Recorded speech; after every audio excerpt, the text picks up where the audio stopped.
Catch up on archived editions of Sports Scene by going to gjbtv.com and clicking the YouTube image on the homepage. Now back to Sports Scene with Greg Bicouvaris.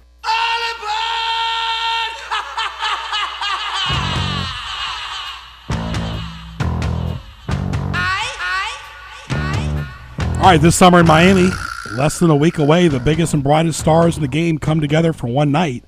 It's the 2017 Major League Baseball All-Star Game live from Marlins Park. Tune in July 11th at 7:30 p.m. Eastern, only on Fox. We've had this gentleman on before, and as many of you know, I interned at WCBS Radio, which is part now of the WFAN family in New York. Let's welcome decades upon decades veteran, covered the Mets and so many other things like the Giants, Ed Coleman from WFAN. How are you, my friend? I'm good, Greg. How are you? Very good, very good. Always good to talk to you. I hope you had a nice Fourth.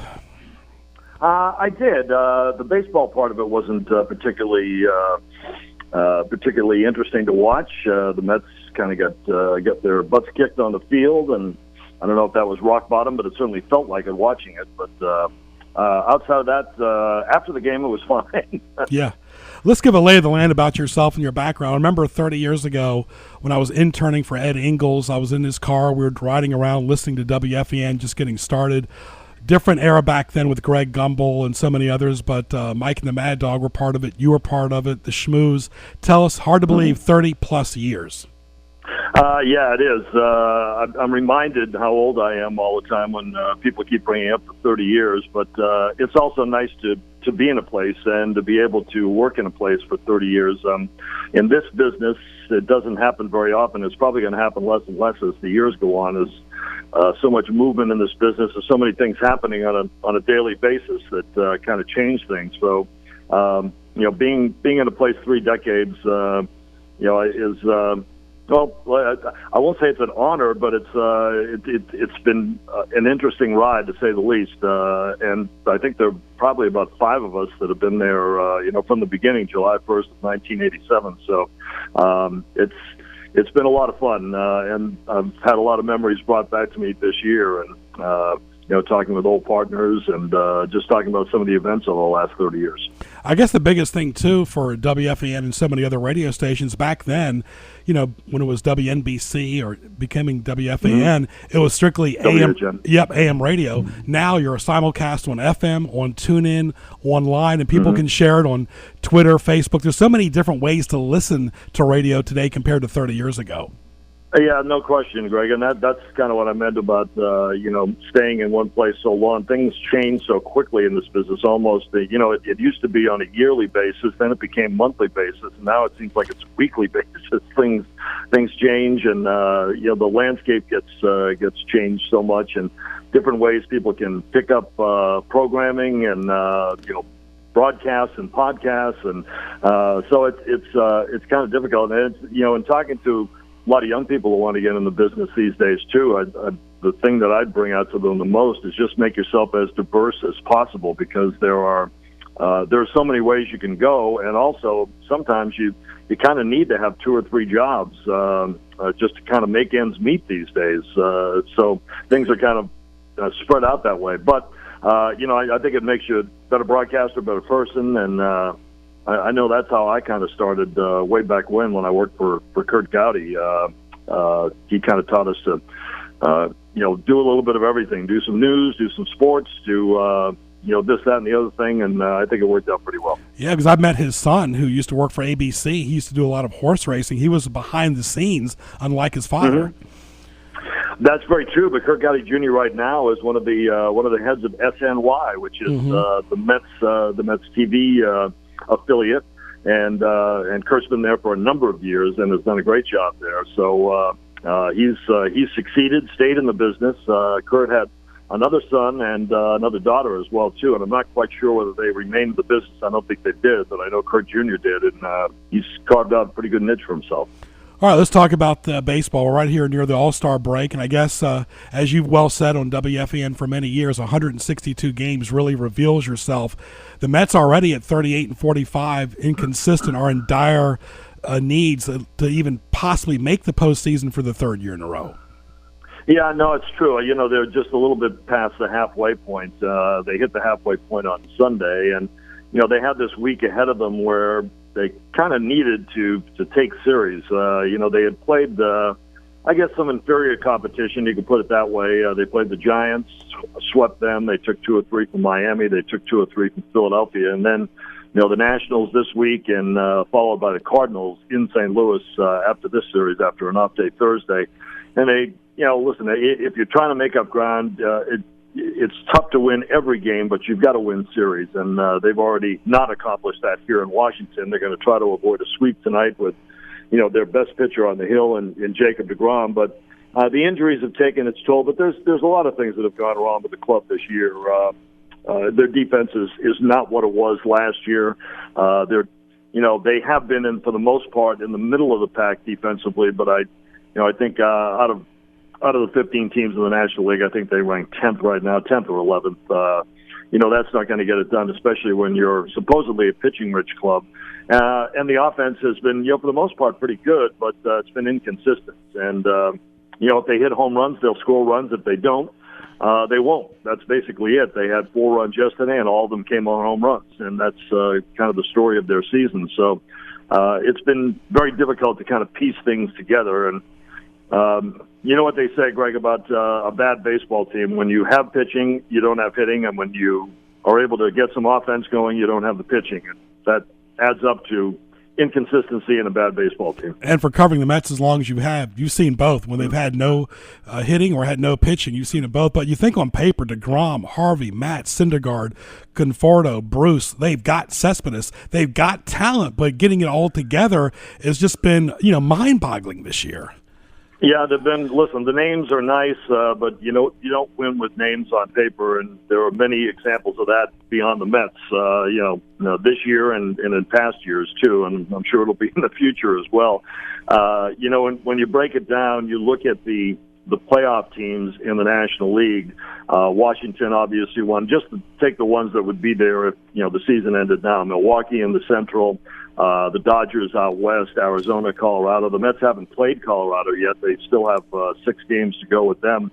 But they're 5-21 against the other teams, and that's simply not going to cut it. And, I think it's 3-9 overall against the Nationals. That's a team they have to beat. They're a division team, and you've got to catch them, and they're not doing a very good job of doing that. So it reflects. There's no question that they've beaten up on some bad teams, which is what you have to do when you want to be a playoff team. But at the same time, you've also when you get to those playoffs, you have to be able to beat those teams, and they haven't been able to do it this season. I know you and I mutually really respect Terry Collins. What a great job he's done 2 postseasons. You look at the Mets' history of managers, including Davey Johnson, Torrey. Not many other guys have 2 under their name for postseason. Collins does. His future for next year, is it too early? I think it's too early. It's interesting. I think that ideally Terry would probably like to stay, but at the same time, I don't know how they're going to do this at the end of the season. I think you've really got to wait till the end and see how this all shakes out. They will get some help back. Familia is going to come back at some point, I think probably next month. They expect to have Syndergaard back. That's a big blow, losing one of your top 2 pitchers in the starting rotation. And but it may be September, and if they're not in things in September, I'm not even sure how much he's going to pitch this year. But we'll have to see about that. Listen, Terry is kind of getting toward the end. There was some talk last year that he would step aside, that he's had enough. But he had a good team coming back this year. There were a lot of expectations for this team. It's just all kind of broken apart mainly because of the injuries. It's been a difficult year for him, perhaps his most difficult. I always have said that I thought Terry has been very underrated simply because he's gotten more out of some teams than I thought possible, and those were some of the 73 and 75 win teams. I didn't even think they deserved to win that many games, and yet he got them there. That's in addition to getting teams to the World Series one year and then into the wild card playoff last year. So, I think he's done a terrific job. He's never lost the clubhouse. I think that speaks a lot for a guy who's been there a number of years now. And usually that happens at some point in time. The players kind of say, okay, I'm going to tune this guy out. That hasn't happened. But it's, it's still kind of up in the air at this point in time. I'd say it's 50-50 right now whether he comes back. The organization could make a decision that he doesn't come back. Terry might have to think about it if they do invite him back and say, do I want to go through this again? So I think it's too early to tell right now. We're talking to Ed Coleman from WFAN. Greg Bicouvaris, glad you're with us live right here on 1218 on 1650 AM, 92.5 FM. Hello to all the locals in tourists. And as you know, Ed, for years this was Mets country down here as well. The Tides were part of the AAA of the Mets.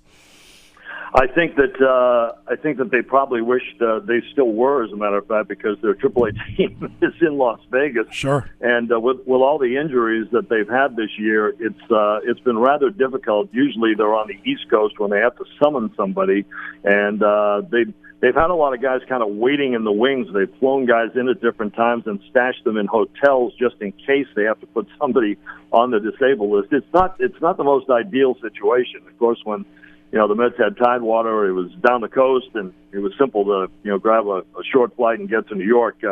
Little bit different in Las Vegas. That hasn't been the most ideal marriage, but that's the way it looks like it'll be, at least for a couple of years. Well, one of the Mets' polarizing stars for the last decade plus, David Wright, he is from this area specifically. What is his future? Well, that's it's interesting. Last week, basically the word was that he would or could get back to baseball activities in the next 3 to 5 weeks. So that was last week, so I guess you're down to 2 to 4.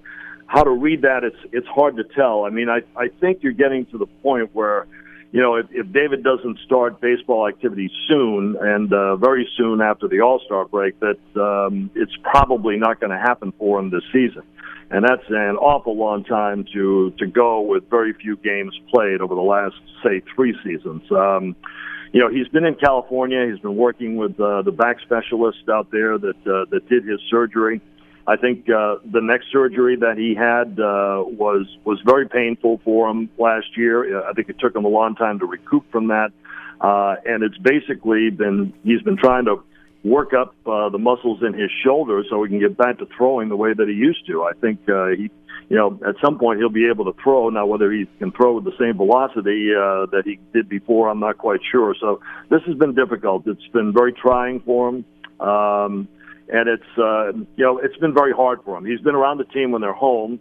He's in the dugout. We haven't seen him very much because he doesn't want to take away from this team. That's typically David. He's not going to make himself a presence in the clubhouse if he's not playing.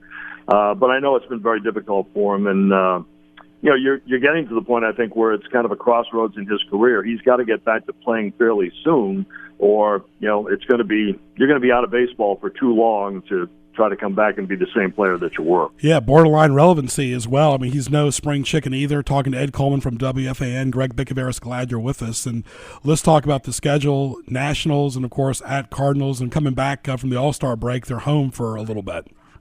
Yeah, they have a 10-game homestand, and, providing they can kind of resuscitate themselves here on this road trip, they're going to be under 500, that's for sure. They were hoping to be closer to it, obviously, with having a good week here. But, you've got 4 games, and we'll see what happens. Like I said, they have their best pitcher in Jacob deGrom going tonight, so try to salvage the final game of this series. When they come back, they'll face some of the teams that are going to be important for them. They do have the Cardinals again. I think they have 4 games with the Cardinals, but they start off with 3 against Colorado. I mentioned before they haven't played the Rockies, but the Rockies are one of the wild card teams right now who've been struggling. It's been a little bit tough for them. They've hit a down patch, but the Mets are going to have to kind of make hay. Right after that, it's an important homestand for them because those 10 games, I think, are crucial simply because right after that, they go on the road for 10 games. I believe it's San Diego, Seattle, and Colorado. And that's a long trip, and it's a tough trip, and it's tough to end up in Colorado as well. If your bullpen is in tatters when you get to Colorado, and there's a good chance the Mets will have a tattered bullpen because that's been the case all year, that's a tough way to end a road trip. So those 10 games at home right after the All-Star break are going to be very important. Yeah, because you look at the Brewers, the Cubs, the Dodgers, D-backs, and the Rockies, they're right up there. Yes. Yeah, those clubs have played well. Mets are, I think, 2-5 against Milwaukee. They've already played him 7 times. They're done with him. They will have the Cubs again. The Cubs have been, floating around 500 most of the year. They have to play the Dodgers again, and the Dodgers, well, particularly at home, I mean, they got crushed by the Dodgers in Los Angeles, lost a 4-game series, and it wasn't pretty. They will play them at home. Dodgers a little bit different club on the road, but they always have Kershaw and certainly a lot of good young hitters too. So it's going to be a daunting task. They have not set themselves up well. Let's put it that way.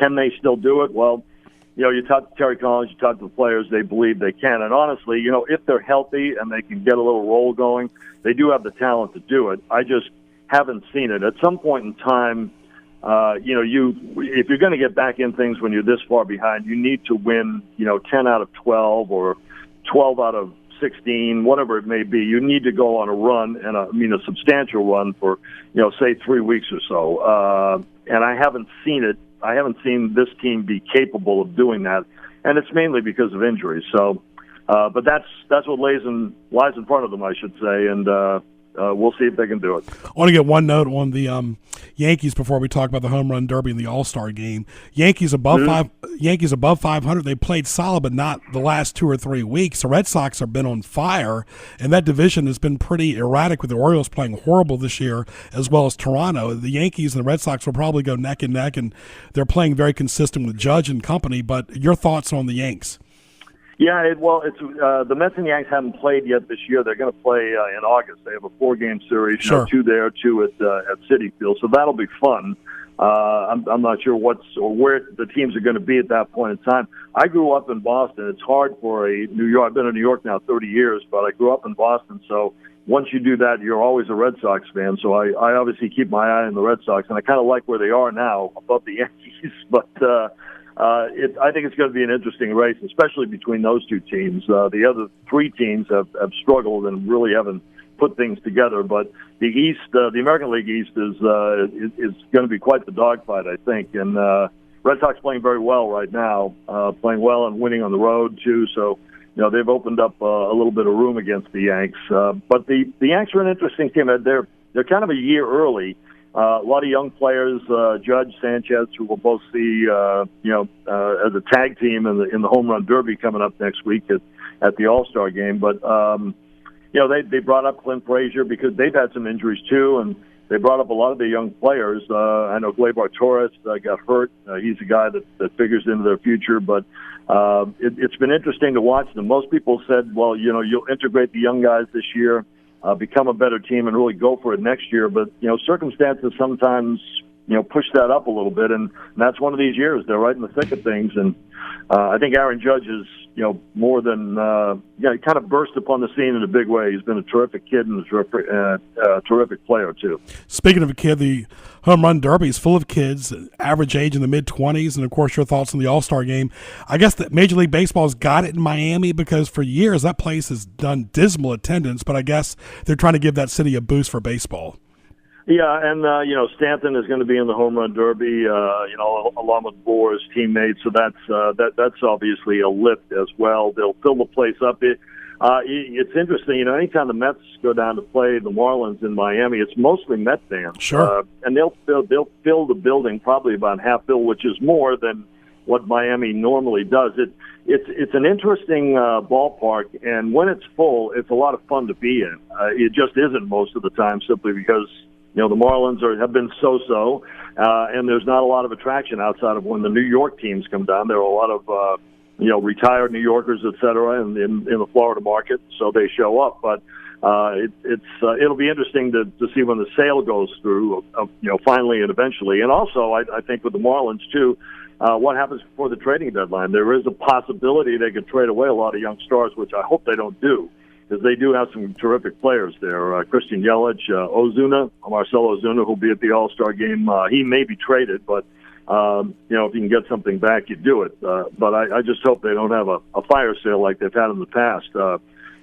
Speaking of that, I believe next year's All-Star game is right here in Washington. Sure is. I think it's at Nationals Park. So it is. I'm sure you'll be there next year. I was going to ask you toward the end. Are you going to be at the Mets Nationals game August 26th that weekend in Washington? I probably will be. Yeah, I assume I will be. unless unless something comes up. As far as I know, I will be here. Yeah, because I'll be there. I'll be working for Fox Sports 1 as the stage manager that night, so I look forward to it. That's a day game. I'm going to ask you real quick your thoughts on the whole Fox national TV. They don't do as much, let's say, compared to, let's say, when NBC was doing games, but they are doing the primetime games. I think they've done a pretty good job. Yeah, no, they have. I'm not a huge fan of 4 o'clock starts, to be honest with you. And that's, I guess, from a selfish perspective. You have to understand when you do this as a living, you kind of look for off days or times to be with your family. And a lot of times, even when you're home and you have a 4 o'clock game, which is a lot of the Fox starts. Now, some are 7 o'clock, and that's fine. It's a night game. I'm not a huge fan of the 4 o'clock starts simply because it doesn't allow you much time to do anything before the game, and then after the game, it's too late to do anything. Sure. So most of us in the business are not crazy about 4 o'clock starts. I think Fox in general has done a very good job, and I think incorporating a lot of the local people in the broadcast too. I think it is a good way to go, and it be successful as well. A really good friend of mine, and he used to work on the Mets broadcast, Kevin Burkhardt. Sure. is one of the big guys at Fox. He'll be at the All-Star game. KB is an old friend, and he's done a great job, I think, with Fox. If I may say, like in general, I'm not, and I guess this reflects more on ESPN because they have the Sunday night package. I'm not a big fan of changing those Sunday games to nighttime games, and the Nationals would probably line up right behind me and second that because they had to play Sunday night in St. Louis at 8 o'clock and then fly back here and lose an hour and then play a 6 o'clock game last night and at 11 o'clock or on Monday night, and then an 11 o'clock game on Tuesday. So they had no time to sleep. I don't think that baseball takes into consideration how much the travel takes out of players, even if it is a charter flight, et cetera. I think it's something that baseball has to look at. I think they will next year, and I think there'll be something done about start times on getaway days for teams, and I really think they have to look at that. There's just been too many occasions where teams just don't have enough time to recover for the next game, and I think I think it hurts the fans because they show up and they see a team sleepwalking through a game, and I've seen it numerous times already this year. So hopefully they'll do something about that. Yeah, not to mention weather delays, but just to say, Fox has been doing their big Fox games on Saturday night at 7:15. What's going to happen next week is they're going to start going to mostly Fox Sports 1 games. Like you said, they'll be after 4 o'clock. But I kind of like the primetime games. You remember back in the day, they used to play at 1 o'clock on NBC. But Ed, thank you so much. Look forward to seeing you next month. Give us your final take on the Mets. What do they have to do to make it to the postseason 3 years in a row? Oh boy, win baseball games. I mean, that is always the bottom line. But like I said, they've got to put together a run, and I think any team that gets back in it. I'll say this, Greg. Last year, and I was kind of surprised by this when I looked it up.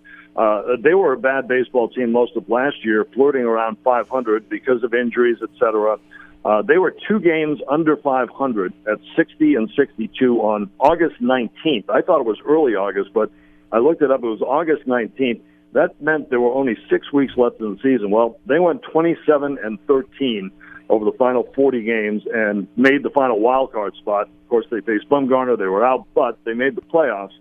And that's what they have to do. They've got to, I'm not saying they have to have that kind of run, but like I said before, at some point you've got to win 15 out of 20.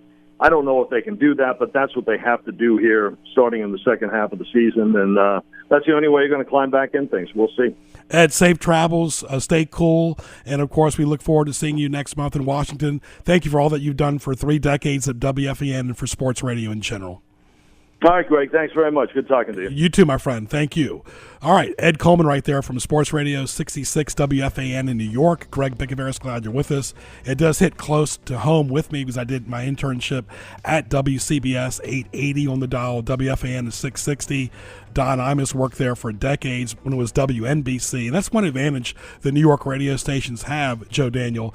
Like, you think about ABC, CBS, NBC, the flagship New York stations, WABC, back in the past, it doesn't exist anymore, WNBC and WCBS are all based in New York, the #1 market in the country. Yeah, no, you're absolutely right. Definitely does help. All right, stay tuned right here. We got a note from CP Shuckers. A local's tradition is CP Shuckers with locations on Shore Drive and Pacific Avenue. People love their prime rib, seafood, and much more. Like both locations on Facebook and log on to cpshuckers.com. Enjoy the Wimbledon, Major League Baseball, the All-Star Game, NASCAR, college sports, golf, soccer, tennis. Heck, watch the Big Three on Fox Sports 1. You can see Allen Iverson. They even have a 4-point ball contest as well. Eat or be eaten at CP Shuckers. Tourists, I highly recommend it for their burgers, pasta, and seafood. CP Shuckers. Stay tuned. We'll be back after this. Interact with Sports Scene on Twitter at Greg Bick. Email bicogb@hotmail.com. Now back to Greg Bicouvaris in the Hampton Roads OnlineMall.com studios. It's now time for Greg's Highlights, presented by HamptonRoadsOnlineMall.com. And I want to thank Ed Coleman from WFAN Sports Radio 66 in New York for joining us in the first half hour. He covers the Mets, of course, used to be the AAA affiliate of the Tides for years down here in the Hampton Roads area. Greg Bicouvaris, glad you're with us. Just talking to my producer, Joe Daniel. It's always hard, folks, in this business, whether it's radio or TV, to find a great groove between a talent and a producer. Joe Daniel can tell you I had several producers when I worked at the sports talk station at the Game. Of course, as you know, this is the only show left over from the Game in Virginia Beach. And, of course, in TV as well, whether it's local, regional, or national TV or radio, Joe Daniel, or doing voiceovers, you have to find that nice groove. Right, no, absolutely.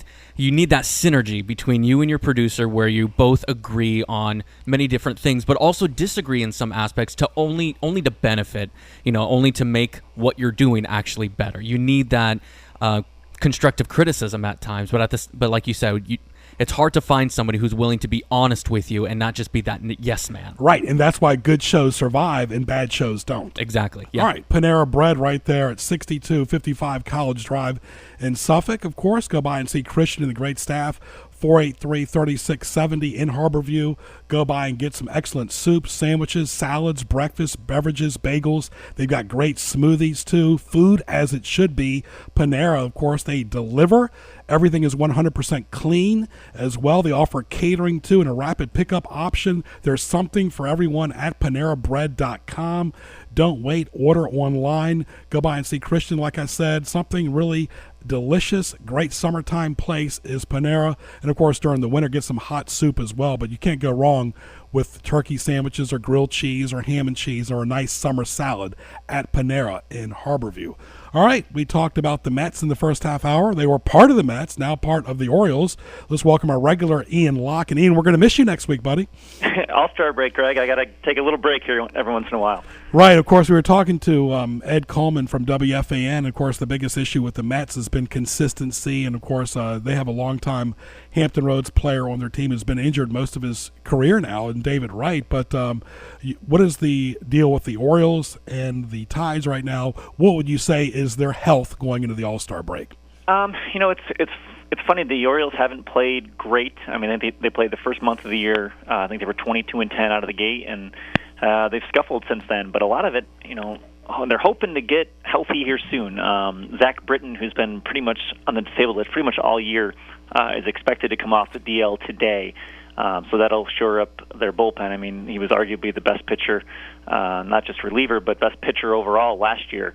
So the Orioles are hoping to get him back, pitching well. And then Chris Davis has been out as well, and J.J. Hardy. So they got, their top reliever, their first baseman, their shortstop. They've got a couple relievers in Stephon Crichton and Mike Wright, who have been up and down with the Tides all year, but they're on the disabled list as well. And then Ryan Flaherty, who's a backup infielder, kind of super utility guy for the Orioles. He's been hurt as well. So they're not healthy. They haven't been healthy yet, but if they can get Chris Davis and Zach Britton back in the lineup performing how they normally, their track records have shown they can perform, then, the Orioles are only a couple of games out of the wild card, and who knows, the second half of the year. Yeah, they are 35-50, the Tides are, but you look at AAA and then you look at the majors. Majors, a lot of it's dictated on attendance as far as the record. For AAA in the minor leagues, it's not. People still come to the ballpark, whether you have a winning record or a losing record. Yeah, I mean, that's the one thing with the Tides here. We do everything we can to have some sort of promotion going on every game. I mean, last week we had, I think we had 8 games and we went 3-5 on that homestand. But We had some successful nights. We had July 3rd, which was a perfect weather, big fireworks show. We had our 50-cent turn back the clock night, where we had 50-cent hot dogs, 50-cent sodas, and popcorns. That was a big night as well. So, we try and do everything at the minor league level to have a fun promotion for the family, because we can't control who's on our team. I mean, that's one thing some people don't know. That people are always asking us and tweeting at us, "Hey, why is this guy not called up? Why don't you have this guy?" And we have no say. We have no say in any of the players we have on our team. We're at the will of the Orioles. Like we played on Monday night, July 3rd, big crowd, big night, and about an hour before game time, the Orioles called and they scratched our starter. Our starter, Tyler Wilson, was going to pitch for us tonight, but the Orioles needed him up in Baltimore, so he was the freshest guy they could get. So they scratched our starter, and we had a reliever pitch. We had a bullpen game pretty much in front of one of our bigger crowds of the year. So not ideal for us, but we know that comes with the territory, and our job here is to make the players at home, and if the players perform well here, they can perform well in Baltimore, and that's what we're here to do. You and I always talk about the grind of the season. Ed Coleman was talking about, the Mets are playing the Nationals right now. Of course, the Nationals are on the road, coming back to play in a home, no day off. It just that same thing goes on in minor leagues all the time.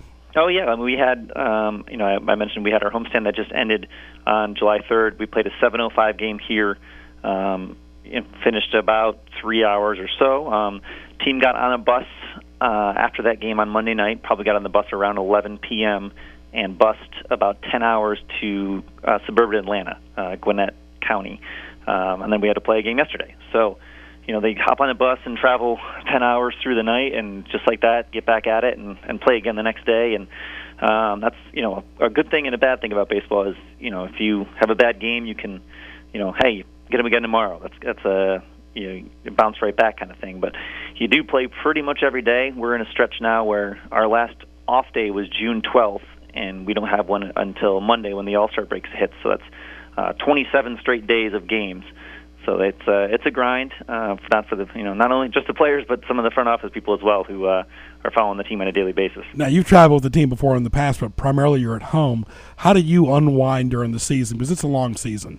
During the season, I mean, I try and get out on the golf course as much as I can, but it's always, there's really no, even for me, handling stats and rosters and things. There's, I always have to have my phone on me, because you never know when a roster move could happen. I mean, yesterday, perfect example, July 4th. We were playing on the road. Kind of take a breath, like, okay, the team's on the road, and about 5 o'clock yesterday, the Orioles made 4 roster moves. So that's getting your laptop, send out the roster moves to Gwinnett where we're playing, and always kind of have one eye on the phone and the laptop just in case something happens, because the Orioles have made many moves. I think we've made over 150 roster moves this year through 85 games or something like that. So they keep us busy, that's for sure. All right, tell us about the social media and the next homestand. Yeah, so the next homestand we start up, we're actually Thursday, the first 4 games after the All-Star break. So we start back up on Thursday, July 13th through the 16th. On that Thursday night, July 13th, is our annual Hokie night, where we're going to host Virginia Tech fans, and we're going to have wide receiver Isaiah Ford, who had a great career with the Hokies, and he was drafted by the Miami Dolphins. So he'll be here on the concourse taking pictures, signing autographs and stuff. We also have the Hokie Bird here on Thursday night as well. So any Hokies in the area want to come out and see those guys, come on out. And then Friday we're doing a Christmas in July celebration where we're giving away a snow globe, a 25th anniversary Harbor Park logo snow globe on Friday, July 14th. And then July 15th, which is a Saturday, is a big night. We have our annual camera night where fans are allowed on the field from 5:45 to 6:15, where they can take pictures with all of our players. All of our players are outside on the field, and they kind of hang out, and fans can come up, get their picture taken with them, meet some of the guys. And also on that night, we'll be wearing pink uniforms that night as basically to raise awareness for breast cancer. So the bases will be pink at the park. We'll have pink stuff all over the place, and our players will be wearing pink uniforms. So busy weekend coming up next week, and we're hoping the team plays a little better after the All-Star break, and hope fans come out and watch. Social media? Yep, we can follow us on Facebook. We're /Norfolk Tides. You can at Twitter at Norfolk Tides. We're on Snapchat, Norfolk Tides Again, and then on YouTube, it's Tides Clips. You can watch us. We post highlights of all of our games, all of our home games. We have a 3 to 4 minute highlight montage that goes up there.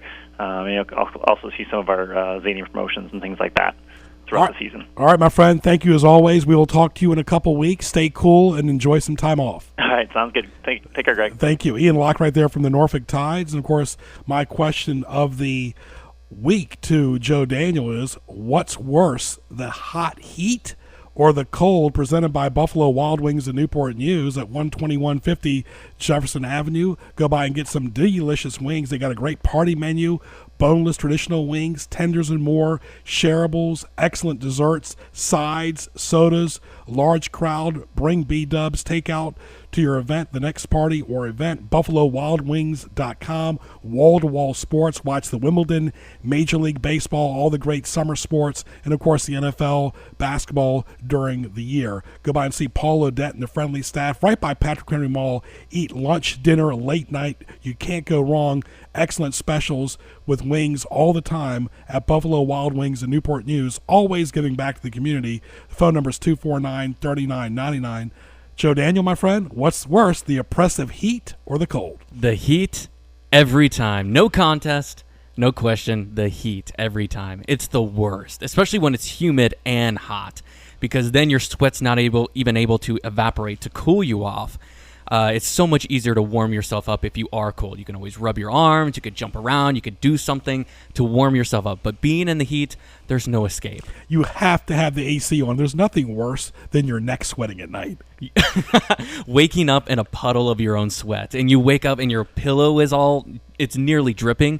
Yeah, it's and you also change shirts more in the summer too. Yeah, you got to change shirt. You got to do laundry more. Ugh. Because all the sweat. All right, stay tuned. We'll be back after these messages. This is Sports Scene. Don't forget gjbtv.com. Hit the YouTube link on the homepage for archive shows. Listen online on your phone or your computer. TuneIn.com. Type in WHKT to listen on your phone or your computer. With Joe Daniel, Greg Bicouvaris. Stay tuned. You are listening to Sports Scene with Greg Bicouvaris. Now, back to Greg. All right, hope everybody had a great 4th. I was at the ocean front. Joe Daniel, what did you do yesterday, my friend? Just stayed home. Took it pretty easy.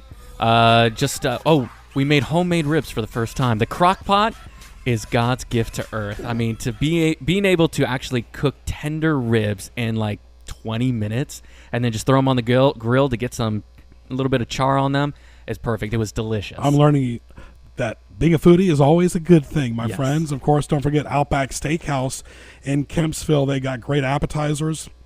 They got excellent salads for the summer, soups, and, of course, excellent steaks, potatoes and sides, seafood, chicken, ribs, chops, and more. Excellent desserts, a kids menu as well, excellent beverages. For more, log on to Outback.com, online ordering as well. Go by the Kempsville location in Virginia Beach. Go by and see Michael and the great staff. They'll take care of you 7 days a week for lunch and dinner. All you locals and tourists, go by Outback Steakhouse in Kempsville. Google it. You will not be disappointed. They've got a great dine-in or carry-out menu. All right, a regular on our show is Gina Ippolito from Smithfield VA Events. It's the summertime right now, folks, but they're gearing up for some fall events. How are you, Gina? Happy 5th of July. Yes, happy 5th of July, too. And I tell you what, talking to you guys at this time of day always makes me so hungry. Right. Because regardless, we're always talking about food before I come on. So yeah. I wish I had some of those ribs yesterday. Yes. So. How was your day yesterday? Our day was good yesterday. We just kind of hung out. Smithfield is where I live, and they shoot off fireworks in our town on July 3rd. So, interesting. Where at?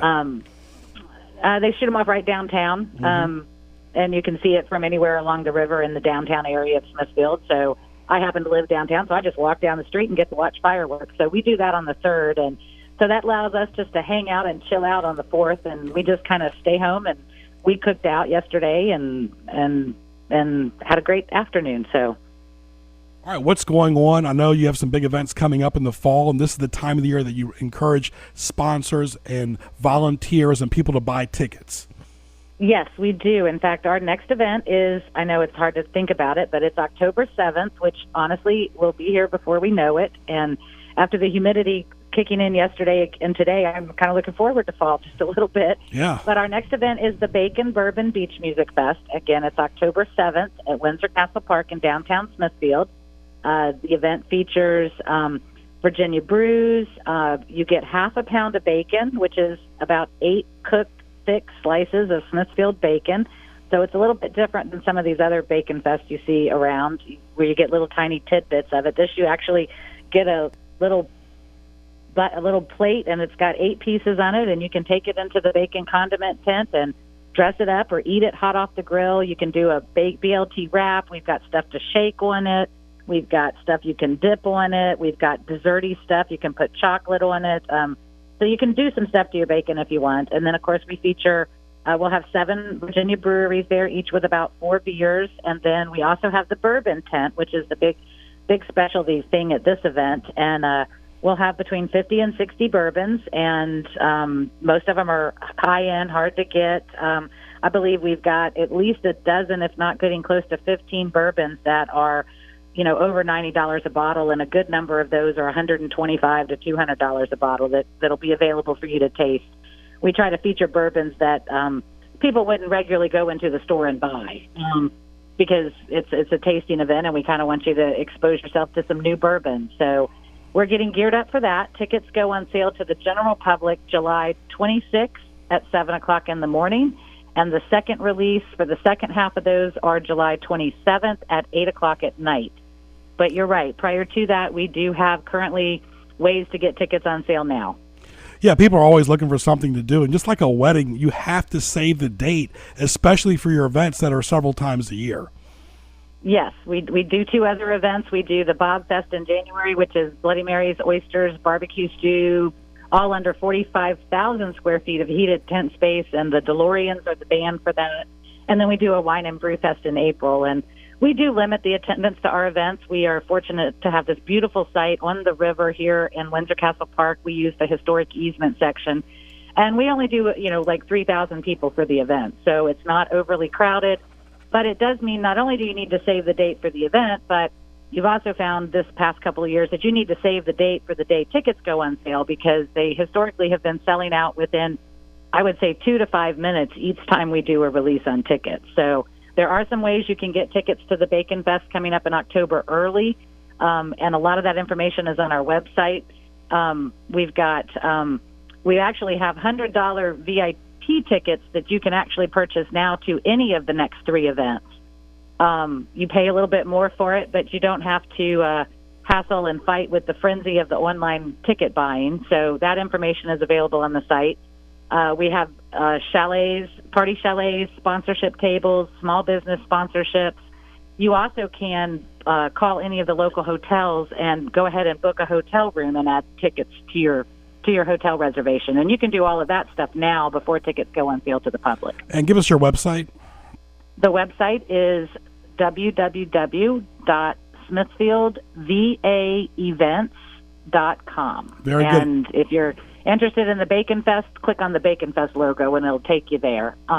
You can buy the $100 VIP early admission tickets on any of the websites. So the link is there, and you can find that out. And if you have any questions, my phone number is all over the website, or at 757-869-0664, and you can just call and ask for Gina, and I'll tell you whatever you need to know. For those of you driving around listening to 92.5 FM, 1650 AM, even you tourists out there, think about it. This is a fun thing to do in the fall. You can't just sit in traffic. Go to Smithfield and have a lot of fun. Gina will be talking to you monthly. Thank you so much. All right. Have a good afternoon and enjoy the rest of your short week. Yeah, I love it. You too. All right. Bye. Bye. Bye. All right. Let's get to what teased me off, Joe Daniel. What Tees You Off? Presented by HamptonRoadsOnlineMall.com. I've grown up here in Virginia Beach and Newport News. It is so embarrassing to tell the tourists what is a 6.5 mile backup every single day on Granby Street. That is embarrassing to this area, embarrassing to commerce in this area, and embarrassing to get anything done. Can you imagine a girl who's 9 months pregnant? She sees a 6.5 mile backup in the heat without no air conditioning? Yeah, traffic is horrible, and you're right. Fortunately, I think that you're able to like put your hazards on in those kind of emergencies, but still, traffic is no good. Wider streets. All right. You need wider streets. Get it right. ERC as well on the tolls from Norfolk to Portsmouth. That has literally destroyed business in Portsmouth. The Virginia Sports Hall of Fame doesn't even exist anymore in Portsmouth. Anyway, one guy had a toll bill over 22 grand. They settled for around 2 grand plus. The tolls in Portsmouth are pathetic. Yeah, tolls are the worst. I mean, you don't even want to get me started on tolls. I have very strong feelings about them. Low or zero tolerance. Rehashing, and still nothing gets done. Right. You confirm, but still, it's never enough. How about this, Joe Daniel? Reaction that one person gets when he or she is on the phone in a quiet room full of others, when they're making a phone call and it's completely silent and everybody else is like in a waiting room, that type thing. Right, yeah. Speaking loud, you mean? Rude. Like, yeah. Or just being on the phone. Yeah, or answering the phone in a movie theater. Or in a bank line, whatever. Right. How about this? I was at the car dealership the other day getting my car worked on. People popping gum with their mouth open. Ooh, chewing with your mouth open.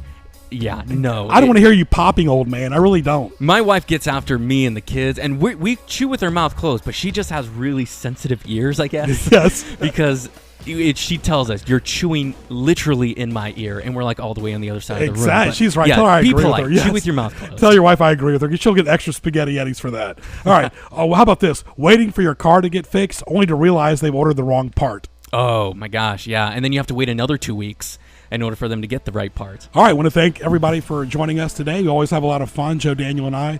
This is Sports Scene every Wednesday, 12 to 1. For more, go to gjbtv.com. Hit the YouTube link, all presented by HamptonRoadsOnlineMall.com.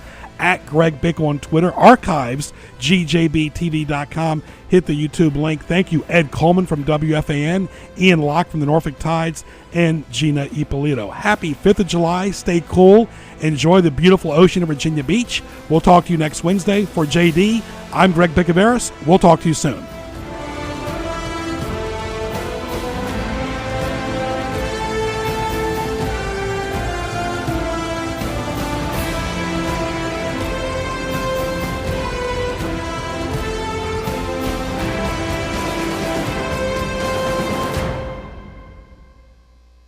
AM 1650 WHKT Portsmouth, 92.5 FM W223CT Norfolk. For your daily supply of news and talk, we are The Answer.